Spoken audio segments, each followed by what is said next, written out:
Hello guys, जैसे कि मैं पिछले ब्लॉग में दिखाया था कि मैं विंध्याचल आया हूँ। तो आज के इस ब्लॉग में हम सब करेंगे माता विंध्यवासिनी के दर्शन। अभी सुबह के 4:30 बजे हैं और सभी लोग प्रसाद ले रहे हैं। तो चलिए हम भी चलते हैं स्नान ध्यान करने के लिए। रास्ते में जाते हैं तो भैया को देखते हैं, बेच रहे थे दातुन।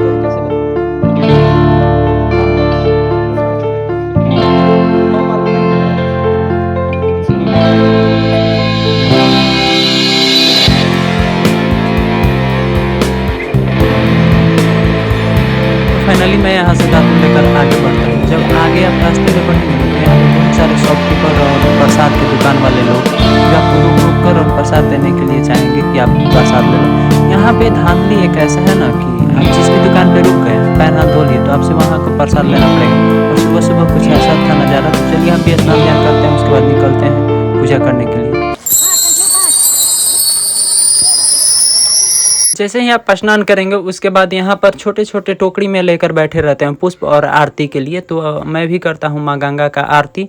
अगर आप भी यहाँ पे आ रहे हैं तो एक बात का ध्यान रखें कि रेट किसी भी चीज़ का पहले पूछ ले, उसके बाद ही ले, वरना लेने के बाद लोग यहाँ पे बहुत ज़्यादा किचकिच करने लग जा रहे थे।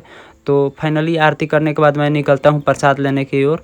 जब रास्ते में आप सीढ़ियों से ऊपर चढ़ेंगे तो आपको दिखेंगे यहाँ पर संत बाबा लोग बैठे हुए हैं जिनको आप दान पुण्य कर सकते हैं। और कुछ ऐसा था यहाँ का माहौल। मैं नहीं चाहता कि जो फ्रॉड मेरे साथ हुआ वो आप सबके साथ भी हो। अगर आप कभी भी प्रसाद वगैरह ले रहे हैं ना, तो एक बात का खास ख्याल रखें कि आप लिस्ट बना हुआ हो उस पर देख लें, या फिर शॉपकीपर से पूछ लें कि भैया किस चीज़ का कितना प्राइस है। वरना ये लोग दिखाते कुछ और हैं और देते कुछ और रेट पर हैं। चलिए 4:30 बज गया और यहाँ पर भक्तों की भीड़ लग गई है। करते हैं माता का दर्शन। माता विंध्यवासिनी के दर्शन करने के लिए सब लोग इतने उत्साहित थे कि सब लोग के सामने माता शीतला थी और उनको सब लोग इग्नोर कर दिए थे।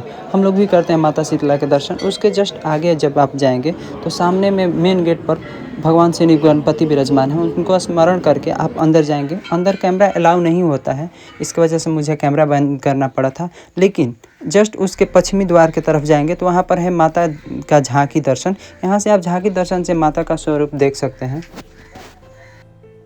माता के दर्शन करने के बाद अब बारी थी उस स्थान पर जाने का जहाँ पे जाने के बाद आपकी सारी मनोकामनाएं पूरी हो जाती हैं। जी हाँ, सीढ़ियों के रास्ते जैसे ही आप ऊपर जाएंगे, यहाँ पर एक और बात थी, आपको जो प्रसाद चाहिए यहीं पर मिलता है, चना मीट। और आपको सीढ़ियों के रास्ते से ऊपर जाना पड़ता है। ऊपर जैसे ही आप जाते हैं आपको एक दिखता है विशालकाय पेड़, जिस पेड़ पर की मान्यता है कि आप जो भी धागा बांधकर और मन्नत मांगते हैं आपकी वो मन्नत पूरी होती है। और कुछ इतना भव्य है यहाँ का मंदिर।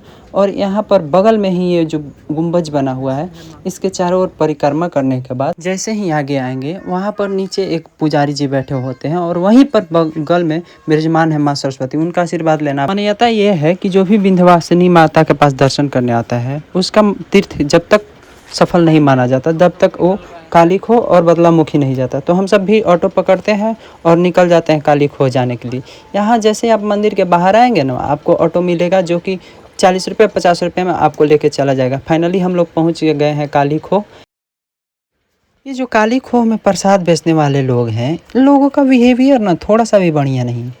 आप अगर इन लोगों के पास चले गए, हाथ वगैरह धो लिए, तो आपको प्रसाद लेना ही लेना है। ये लोग ये नहीं देख रहे हैं कि आप कौन हो क्या हो, आपसे प्रसाद लेवा के ही मानेंगे। और आपको प्रसाद लेके जाना है पूजा करने। पूजा कहाँ करने जाना है? पूजा भी करना है वैसे जगह पे जहाँ पे प्रसाद चढ़ाया भी नहीं जा रहा है। ऐसे ही वो लोग जा रहे हैं, टच कर रहे हैं और दे दे रहे हैं कि हाँ लो लो हो गया हो गया। ऐसा लग रहा था, मैं बोलना तो नहीं चाहूँगा, लेकिन पूजा के नाम पे ये लोग पाखंड वहाँ पे बहुत ज़्यादा कर रहे थे। फिलहाल काली खो के बाद मैं निकलता हूँ दूसरे मंदिर में और वहाँ पे भी दर्शन करता हूँ। कहीं ना कहीं थोड़ा खुशी होना चाहिए, लेकिन मैं खुश नहीं था क्योंकि जिस तरह का मैंने सोचा था कि यहाँ पे दर्शन कर पाऊँगा उस तरह से यहाँ दर्शन नहीं हो पा रहे थे। यहाँ पे सब लोग जहाँ पे जाओ वहाँ पे प्रसाद दो, पैसे दो। मतलब सारे जितने भी पंडित पुजारी लोग थे सबको पैसे देना मैंडेटरी थे। नहीं देने के बाद वो लोग प्रसाद ही नहीं चढ़ा रहे थे और गुस्से में डांट भी रहे थे।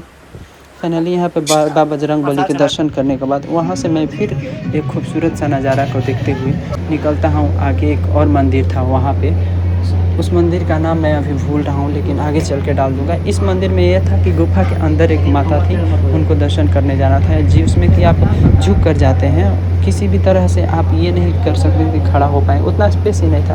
और अंदर में जाने के बाद आपको पूजा करना होता है, पूजा करने के बाद निकलते हैं। तो कुछ ऐसा था आज का ब्लॉग। मैं मिलता हूँ कल एक नए ब्लॉग में, जिसमें कि देखते हैं कहाँ जाना है कहाँ नहीं। और मैं आप सबसे चाहूँगा कि आप सब कमेंट में ज़रूर लिखिए जय माता दी।